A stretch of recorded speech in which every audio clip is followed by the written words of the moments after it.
Chez les femmes, et aujourd'hui nous allons encore faire parler une femme talentueuse dans le secteur de la musique. Il s'agit d'Alexia Waku, artiste-interprète. Madame, bienvenue sur ce plateau. Merci, bonjour. Bonjour à vous aussi. C'est vrai que ça fait longtemps qu'on ne vous a pas vu en République démocratique du Congo. Tout à fait. Vous revenez. Je reviens. Qu'est-ce qui vous Je pousse reviens à à mes premiers amours. Vos premiers amours, Ah ben oui, simplement. Alors, parce que je suis congolaise d'origine quand même. Depuis que vous êtes à Kinshasa? Pardon? Quelles sont vos impressions de la ville, de la RDC? C'est plus que explosif et incroyable parce que il y a tellement, je veux dire, à voir, il y a tellement de belles choses. Ça me fait revivre, ça me donne d'autres inspirations. C'est un pays étonnant, je trouve. Alors, pour ceux qui ne vous connaissent pas, est-ce que, brièvement, vous pouvez nous dire qui est Alexia Waku? Oh là là, c'est très compliqué parce que je suis une femme très dispatchée, dans le sens que je fais tellement de choses. Écoutez, Alexia Waku, je crois que... Bon, d'abord, je suis chanteuse, je suis mère de famille, j'ai 5 enfants, et je suis dans la musique depuis plus de 30 ans. Et je viens d'une famille, je veux dire, de 10 enfants. Mes parents ont eu 10 enfants, je suis la 7e. Wow. Je suis née à Genève, j'ai beaucoup voyagé. Et toutes ces influences ont fait que... Vous êtes ce que vous êtes. Voilà, qui je suis aussi, voilà. Tout à fait. Une femme du monde, en tout cas. Vous êtes dans la musique, c'est vrai, mais spécialement, là, vous venez de lancer un concept, Oui. Black Magic. Tout à fait, Black Magic Woman. Oui. En fait, c'est ce concept de l'album Black Magic Woman. En fait, c'était un rêve c'est un rêve que je réalise, c'est-à-dire mettre à l'honneur des femmes noires qui ont marqué l'histoire. Sur quels critères vous avez choisi ces femmes? Ben, écoutez, de toute façon, il y en a beaucoup. Hein. Kim Pavita. Ben voilà, oui, tout à fait, Kim Pavita, des Rosa gens comme Parks. Rosa Parks, il y a Mahalia Jackson, il y a Joséphine Baker. Puis alors, nous avons aussi nos artistes congolaises qui ont, en tout cas, je veux dire, que j'ai découvert, que j'ai écouté à travers mes parents, par exemple Pongolov et Abeti. J'aimais beaucoup leurs chansons quand j'étais petite. Et je crois que quand vous avez senti qu'il y avait un vide, on n'a pas rendu assez hommage à ces femmes qui ont marqué leurs époques. Mais disons que, sincèrement, je crois que quand j'habite en Belgique. J'ai toujours évolué en Europe. C'est vrai que de temps en temps, on a tendance à oublier notre identité. On a l'impression, on est intégré. Et comme on est intégré, on a tendance à vivre, je vais dire, la culture européenne. Et il y a eu un moment donné, je me suis dit, mais attendez, je suis congolais, je suis noir. Bien sûr, c'est une richesse de vivre en Europe, mais nous avons une histoire. Et j'ai des enfants, et j'ai envie de leur inculquer aussi notre histoire. J'ai envie de véhiculer aussi notre culture, parce que je trouve qu'on n'en parle pas assez. Et vous, c'est à travers la musique? C'est à travers la musique, effectivement. Qu'est-ce que vous faites? Vous reprenez leurs titres? Vous leur rendez hommage de quelle manière? Disons que je reprends des titres, certains titres, et je compose selon comment moi je les vois. Mais à travers, évidemment, leur histoire. Kim Pavita, c'est une héroïne, on l'appelle la Jeanne d'Arc d'Afrique. Voilà. Et elle n'est pas dans les secteurs de la musique. Non, mais justement... Comment vous la rendez hommage? Justement, je me sers... Vous savez, la musique, avec la musique, on véhicule. On véhicule plus facilement. Moi, quand j'entends mon fils, j'ai un fils qui a 9 ans, et quand il chante Dona Pavita, je suis super contente parce que je me dis, non, Dieu, j'ai transmis une histoire importante de notre culture. Et donc, effectivement, par rapport à elle, je suis tombé sur elle un peu par hasard. Enfin, oui, par hasard, si on veut, parce que je cherchais à comprendre, à connaître... Si vous vous dites par hasard, ça veut dire qu'elle n'est pas connue aussi de beaucoup de gens. Justement, moi, je ne la connaissais pas non plus. Pourtant, je suis au Congo, je veux dire, du côté de mon père. Donc, je ne la connaissais pas non plus. C'est vrai qu'en recherchant, en faisant de la recherche, parce que j'étais curieuse, j'avais envie de connaître, parce que je me suis dit... je sais qu'il existe des femmes formidables, des femmes noires ou des femmes même européennes, blanches, peu importe. Donc je me suis vraiment concentré sur ces femmes-là et je suis tombé sur elles. Et là, pour moi, ça a été une révélation. Je me suis dit, on ne peut que, je veux dire, chanter Dona Pavita. On ne peut que véhiculer de Naki Pavita. C'est quand même une histoire du royaume Congo. Donc, je veux dire, c'est pas anodin. Et parmi ces femmes, vous reprenez également votre mère. Oui. Bah, ça veut dire qu'elle a marqué l'histoire, c'est une personnalité ou c'est juste parce que vous voulez lui rendre hommage? Mais non, c'est une personnalité, c'est la number one quand même. Sans elle, je ne suis pas ici. Et ma mère, je veux dire, c'est une femme... ma mère, c'est une femme, donc comme j'ai dit, number one. Une femme de poigne, c'était le pilier. Elle a eu 10 enfants. C'est une femme indépendante.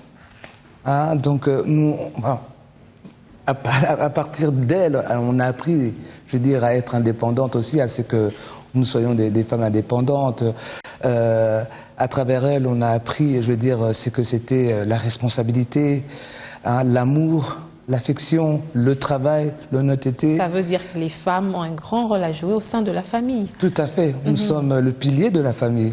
Je ne dirais pas que, bon, je veux dire, l'échec d'une famille n'est que dû à la mère, mais quand même, nous avons une grande responsabilité à la réussite de nos enfants. Alors, parmi toutes ces personnalités que vous reprenez dans Black Magic Woman, nous avons cité quelques-unes.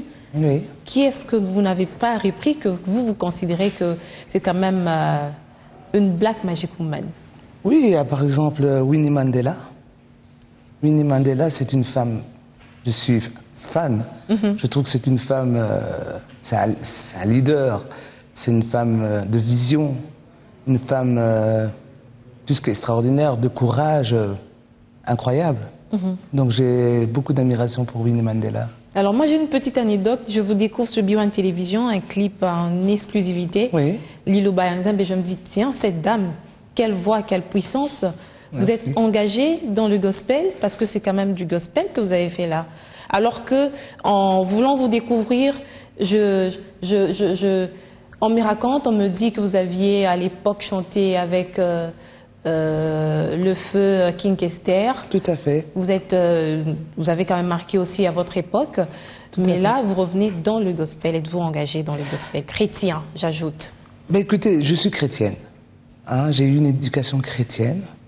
Pour moi, je veux dire, la relation que j'ai avec le Tout-Puissant, ma foi, elle est tous les jours, même ici, là, avec vous. Je veux dire, moi, j'estime que tout ce qui se passe dans ma vie, franchement, je veux dire, mon moteur, mon tout, c'est lui. Je veux dire, bien sûr, on essaie d'être un exemple dans sa vie, parce qu'on dit aide-toi les seuls, etc. Mais pourquoi seulement maintenant? Maintenant, mais oui, non, avec Lilo Banzambe. Non, moi j'ai toujours été, je veux dire, ça fait partie de mon éducation. Donc, comme je dis, je suis chrétienne donc d'éducation. Donc c'est quelque chose qui m'est propre, qui est une part de moi et qui sera comme ça. Aussi, oui, ça sera comme ça tout le restant de ma vie. Je veux dire, on n'est rien sans lui, de toutes les manières.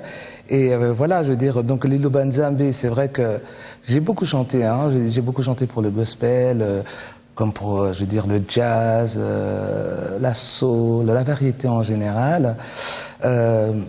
Je suis fan de Mahalia Jackson. D'ailleurs, dans les Black Magic Woman, il y a Mahalia Jackson qui est la reine du gospel. Hein, donc, voilà, je veux dire, pour moi, je veux dire, la musique, c'est la foi aussi. C'est prier 7 fois, comme on dit. Alors, d'où est venue cette inspiration de reprendre Lilo Banzambe? Ben, écoutez, comme je suis croyante et chrétienne aussi, et que cette chanson, en fait, quand je l'ai entendue la première fois, j'avoue que c'est à travers... Kelly Rowland, Beyoncé, les Destiny Child. Waouh! D'abord, j'étais très contente que des Américaines puissent interpréter une chanson avec des rythmes africains. On s'ouvre. Oui, c'est déjà assez quelque chose particulier. Ah oui, c'est déjà quelque chose de formidable. Ce sont aussi des femmes d'ailleurs. Tout à fait. Hein, une fois de plus. Et bon, je trouvais que la chanson formidable, très simple, message simple et efficace. When Jesus say yes, nobody can say no. Donc c'est déjà magique. Comme, simple mais efficace, profond, et efficace. Très profond, voilà. Et je me suis dit, waouh, quelle chanson formidable, avec un rythme comme ça qui me parle, parce que je suis quand même une femme africaine. Et j'ai fait de nouveau des recherches. Et voilà que je vais découvrir que c'est une chanson à l'origine nigériane, en fait. Oui. C'est une chanson qui fait partie du domaine public, nigériane, qui a été interprétée par beaucoup de gens, d'artistes, surtout les anglophones en fait, hein, en Afrique du Sud, partout. Et je me dis, ben, je reprends cette chanson pour mon pays. Ça, en fait, c'était me souhaiter la bienvenue pour le Congo. Votre retour a été signé par Lilo Banzambe. Par Lilo Banzambe, par le Tout-Puissant qui est à côté de moi. Et je crois que c'était, pour moi, c'était la meilleure manière de rentrer dans mon pays avec cette chanson. Alors, Alex Sawaku, vous avez des modèles parmi les artistes musiciens congolais? Oui, bon, il y a Kester, hein, quand même. Je veux dire, ça a été mon premier contact avec les artistes congolais. J'étais très jeune quand j'ai chanté Nzinzi. J'étais très jeune. J'imagine, il y a beaucoup d'années quand même. Il y a quand même plus d'une vingtaine d'années. Et c'est vrai que c'était la première fois que je côtoyais un artiste, allez, face-to-face, en live, avec un artiste congolais. Et il m'avait fasciné, parce qu'en fait, c'est une bêtise. C'est mon frère qui a réalisé l'album, d'ailleurs, la chanson, et puis Mela Primousso, toutes ces chansons-là. C'est mon frère qui a réalisé ça. Il est venu chez nous, mon frère Giwaku, hein, que je précise quand même. Il est venu chez nous, donc, pour réaliser cet album. Il avait fait un bon choix, parce qu'en fait, c'est vrai que mon frère a pu amener, je veux dire, un nouveau son. Il a pu amener les synthétiseurs dans la musique congolaise qui n'existaient pas à cette époque-là. Et à l'époque, j'étais très jeune. C'est vrai que j'allais à l'école comme tout le monde, mais j'aidais mon frère à réaliser au niveau des chœurs. Quand il avait besoin de moi, en tout cas, j'étais là pour l'aider parce que bon, on était tous très jeunes. Il n'avait pas spécialement les moyens de se payer des choristes. Donc, il est venu me dire, tiens, Alexia, voilà, il y a un Congolais. Mais il y avait aussi du talent. Qui avait du talent. Mais justement, moi, au début, j'étais là, ouais, Congolais, parce que c'est vrai que j'ai grandi avec la musique plutôt américaine. J'avais une petite réticence quand même. Puis il me dit, non, non, viens le voir, c'est super et tout ça. Donc je descends, on avait en fait des studios, je veux dire, en bas de l'immeuble dans lequel on habitait. Et je vois Kester. Et voilà, qui me chante. C'est une aventure qui commence. Pardon? C'est une aventure qui commence. C'est une aventure qui commence. Ça a marché. Ah ben oui, mais il m'a chanté une chanson et j'ai été fasciné par sa voix, par sa sincérité, par son art, par la technique qu'il avait. Enfin, wow, je me suis dit, écoute Guy, je suis partante avec toi. Et c'est comme ça que voilà, je me suis retrouvé dans cette aventure. Donc c'est quand même une inspiration. Un modèle. Un modèle, exactement, parce qu'il a quand même changé. Il a eu confiance de venir, comme, bien sûr, il a eu confiance de venir quand même voir des artistes, des jeunes artistes à cette époque-là, qui a quand même révolutionné la musique africaine. Et sur le plan international, on sait que vous avez interprété beaucoup de chansons. J'ai rencontré tellement de gens formidables comme Vanessa Paradis, avec qui j'ai travaillé, en tout cas, il y a quelques mois, qui est une femme extraordinaire. Oui, il y a Vanessa Paradis, Axel Red, pour qui je vais travailler maintenant d'ailleurs pour son prochain album. Je parle spécialement pour elle. Et Lara Fabian, Morane, Ginette Renaud. Enfin, il y a eu tellement de femmes formidables que j'ai rencontrées dans ma vie. Et finalement, artistique. dans tout ça, vous interprétez, vous chantez, vous êtes aussi coach vocal. Ça veut dire quoi? Ben, vous savez, avec l'expérience, comme j'ai dit, j'ai quand même 30 ans d'expérience. Dans la musique. Dans la musique. Chez nous, en fait, on produit, on fait des arrangements de voix et des chœurs en live, en studio. Donc, vous savez, après X années, on finit par avoir tellement de clés en main que, bon, en fait, on a envie de le transmettre. Et c'est ce qu'on peut dire que vous allez faire aussi ici, pendant votre séjour? Bien sûr, tout à fait. Moi, en tout cas, ma vision, mon envie en tout cas est de partager mon savoir avec la jeunesse congolaise dans mon monde de l'artiste et de l'artistique. Comment vous envisagez matérialiser cela? Écoutez, tous ceux qui ont envie en tout cas d'apprendre, tous ceux qui ont envie d'apprendre et qui veulent découvrir d'autres univers il y a beaucoup de talents, techniques. Alina par exemple, est-ce que vous avez des contacts ou vous avez été... Oui, j'ai assisté quand même. J'ai déjà été à l'INA. J'ai assisté d'ailleurs à la finale des voix classiques. J'étais assez impressionné d'ailleurs parce que j'ai vu et entendu des chanteuses hors pair. Et puis, voilà, c'est vrai que depuis que je suis là, j'essaie de rencontrer des gens. Je suis dans des manifestations. Là, j'ai quand même pas mal de concerts. Je suis à la recherche. J'estime que j'ai à apprendre aussi, j'apprends beaucoup aussi depuis que je suis là. Ceci dit, je n'ai pas que à apprendre aux autres, moi aussi j'ai besoin d'apprendre. Mais en tout cas, j'ai rencontré pas mal de jeunes qui ont qui ont envie, qui ont du talent. Qui ont du talent. Oui. Et si on peut faire... Vous savez, on est tous unis quelque part. Donc, comme on est unique, on a toujours apporté à quelqu'un d'autre quelque chose. Donc, moi, j'estime avec mon expérience, en tout cas de la scène, je peux apporter, je veux dire, ma pierre pour la jeunesse congolaise. Donc, la jeunesse congolaise. Et aujourd'hui, c'est vrai que c'est pas une émission des musiques, mais ça nous pousse quand même à poser certaines questions. Tout à fait. Les gens estiment que la musique congolaise est en train de régresser un peu sur la scène internationale, au profit peut-être de certains pays comme la Côte d'Ivoire. Est-ce que vous partagez le Nigeria aussi? Vous êtes du même avis? Moi, je le partage. Et je trouve ça assez triste parce que nous sommes quand même à la base de tout ça. Je veux dire, c'est assez, je veux dire, assez incroyable. Le Congo, les Congolais, le Congo a apporté une dimension internationale dans le monde de la musique, et c'est assez dommage que visiblement nous n'avons peut-être pas des structures, je veux dire, à la base pour pouvoir émerger. Bon, il y a quand même Fally Ipupa qui fait bien les choses, hein, parce qu'il est connu aux États-Unis. Il est sur la scène internationale. Voilà, exactement, tout à fait. exactement. Mais bon, quand on voit tout ce qu'on a ici, c'est possible. C'est possible. Donc réunissons nos forces et montrons. Je veux dire, on peut montrer, on peut aller en tout cas sans en rougir, enfin on n'est pas blanc, mais sans avoir honte, je dis, parce qu'on a des capacités incroyables ici. Beaucoup de talent. Énormément, et des belles. Mais justement, qu'est-ce qui nous manque? Ben moi je crois que ce qui nous manque, c'est des infrastructures de base. Je sais pas, depuis que je suis ici, je n'ai pas encore eu à rencontrer des majors, des labels, de studios aussi valables. Vous êtes femme, Alexia, oui. Vous êtes mère, oui. Vous êtes artiste.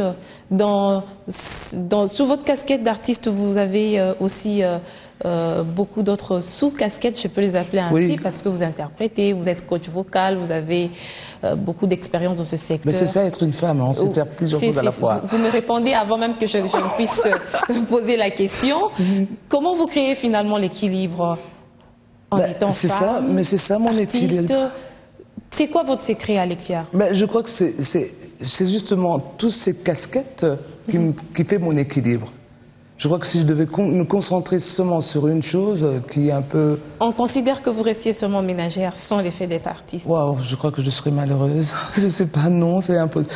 Bon, ménagère, non. Mère. Non, moi, j'estime que j'ai assez de force pour aborder plusieurs sujets dans ma vie. Donc, c'est ce qui fait mon épanouissement et ce qui fait ma richesse aussi.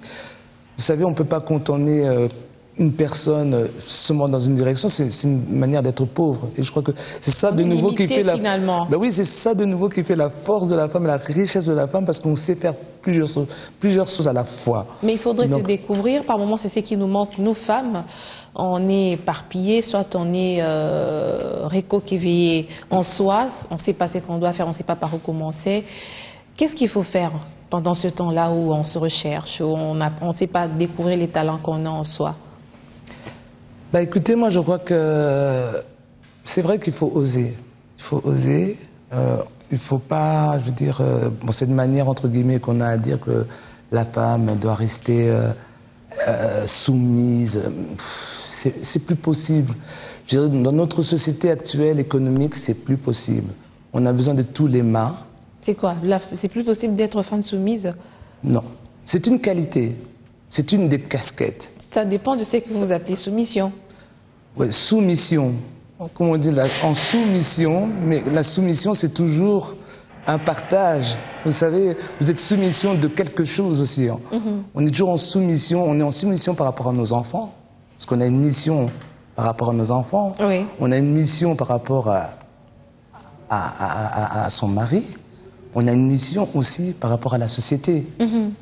Donc voilà. Et par rapport... C'est ça que pour moi, ça veut dire ça, en soumission. Donc il est maintenant pas difficile d'avoir des femmes en soumission. Non, en tout cas, de manière négative, je veux dire, soumission comme on se comprend, oui. Je ne suis pas d'accord. Nous sommes en soumission par rapport à beaucoup de choses, parce qu'on a une responsabilité dans cette société.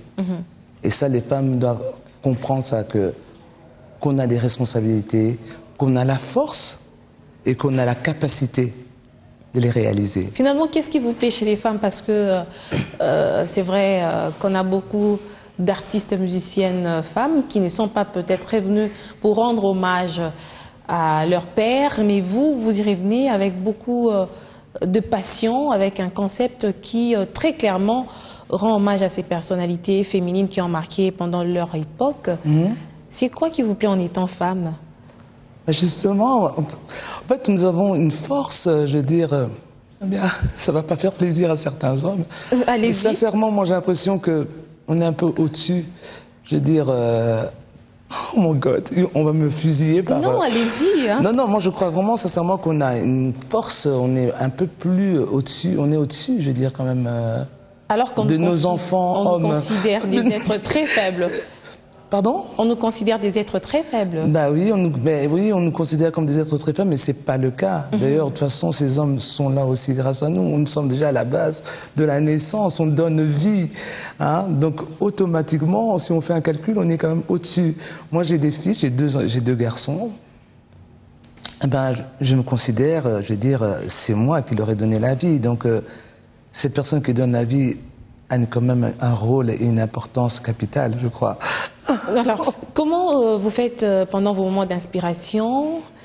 Quand est-ce que ça vient? Ou qu'est-ce qui vous inspire les plus? Quels sont les thèmes que vous utilisez de plus en plus dans ce que vous lancez comme message? Bah écoutez, moi je suis très humanitaire. Je suis une personne très engagée. Je suis très sensible à l'autre. J'aime le partage. Je crois que, enfin en tout cas, j'ai envie de signifier quelque chose, en tout cas, sur cette terre. J'ai la possibilité, donc je me donne aux autres. Je veux apprendre aussi. Et c'est vrai que je suis très observatrice. Donc quand on observe bien les choses, on voit plein de trucs peut-être que tout le monde ne voit pas. Et de temps en temps, ce sont comme des accidents, vous savez. Ça peut arriver que, que je vois une scène qui me touche, donc voilà, qui vous inspire et qui aussi. m'inspire. On ressent les choses aussi. Il faut avoir de la sensibilité, de la foi aussi quand même quelque part. Quand on a la foi, on ne traite pas la vie de n'importe quelle manière et on voit les beautés et aussi les côtés un peu vilains de la vie, mais voilà, on peut mettre à l'avant la beauté et on peut dénoncer le vilain, on peut le rendre aussi joli, on peut faire le contraire pour rester positif, parce que je suis positif comme personne d'abord. Tout à fait. Donc l'inspiration, c'est quelque chose de très personnel qu'on vit vraiment à l'intérieur. À l'intérieur et qu'on essaye maintenant d'extérioriser, parce que je peins aussi. Hein. Donc on essaie d'extérioriser soit dans la musique. Oui, j'ai vu sur les clips de Liloba où vous étiez en train de peindre. Oui, non, je crois que c'est dans la chanson, dans le clip de Aziza. Aziza, la chanson que j'interprète de Abeti. Oui, je peins. Ben, j'ai eu aussi dans ma peinture, c'était la femme qui revenait tout le temps. Parce que je trouve que la femme a des courbes, a des expressions multiples. Vous savez, dans la femme, vous voyez l'amour, vous voyez l'affection, vous voyez la tristesse, vous voyez il y a plein de choses. Et puis la beauté, je veux dire, les courbes, c'est tellement magnifique et complet, une femme, en fait. En même temps, s'il y a beaucoup de choses qu'elle cache, hein, parce que mais ça aussi, c'est une forme de beauté. Se disent, il faut faire attention avec la femme. Mais ça fait partie du jeu de séduction. Et c'est ça, une femme. C'est qu'elle a tout plein de petits secrets, tout plein d'ingrédients, qui fait que, bon, voilà, c'est continuellement une découverte. Ça veut dire que vous êtes fière d'être née femme. Ah oui, à fond. Vous ne le regrettez pas? C'est le cas aussi pour moi. Pas du tout. Quand je vois je suis fière d'être née femme. Ah ben oui, quand je vois mes 5 enfants, et que je vois tous les enfants, et pas plus tard qu'hier, j'étais dans une manifestation, parce que c'était la journée des droits des enfants. Qui a été célébrée le 20 novembre. Tout à fait. Donc, c'est le futur. Et en c'est rapport la chaîne. en fait, ça attire votre susceptibilité. C'est vrai, ces questions humanitaires. Vous avez des rendez-vous comme ça à Kinshasa? Oui, pour l'instant, je suis membre donc de SOS Village d'enfants. Oui. Et donc voilà, j'œuvre pour eux. Et si de nouveau, comme je me dis, ce seront des causes pour moi très importantes. Si je peux apporter ma pierre pour un progrès, pour un futur meilleur, je suis là, toujours. Alors, on va finir par un petit exercice. Ouais. Je suppose que vous parlez maintenant là. Votre dernier mot sera en tant que coach. Je ne peux pas dire coach vocal, mais je vous donne quand même la parole pour conclure en tant que coach. Je ne sais pas, vous allez être coach en tant que mère ou artiste musicienne, mais vous donnez quelques directives à n'importe quelle catégorie de la société pour réussir. Un petit secret. Waouh, un petit secret. Bah écoutez, déjà c'est savoir toquer, tac, tac, tac, hein, et venir, je veux dire, demander de grandir. Ça c'est déjà une première chose. L'orgueil, la susceptibilité, par exemple, pardon, mettons ça de côté.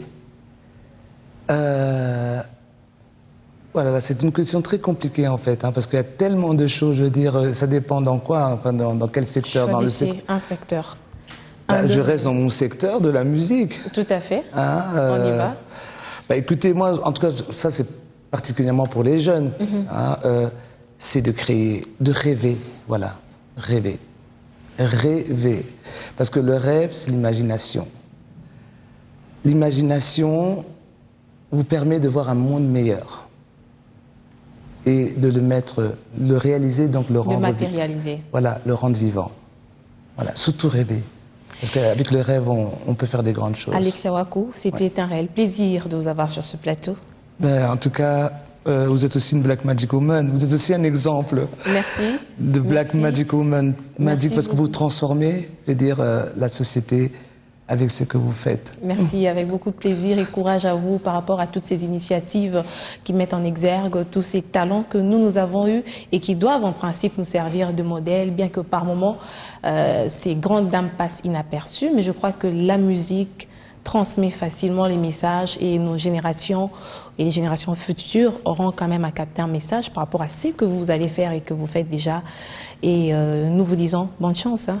Ben merci beaucoup, mais moi je dis aussi qu'on ne doit pas oublier le passé, parce que le passé nous sert pour le futur aussi. Le passé nous sert pour les futurs, chers téléspectateurs. C'est la fin de l'émission Femmes. C'était un réel plaisir de recevoir sur ce plateau Alexia Waku, qui est artiste, interprète, et vous avez pu découvrir d'autres casquettes de notre invité. Merci de votre fidélité à ce programme.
On a besoin de tous.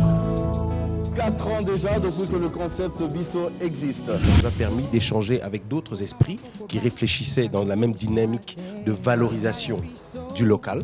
Nous avons une autre raison de pouvoir soulever haut notre drapeau. Pourquoi ne pas faire convergence et de se mettre ensemble et de voir comment ces actions peuvent être orchestrées. Nous avions insisté très souvent que Bisso n'avait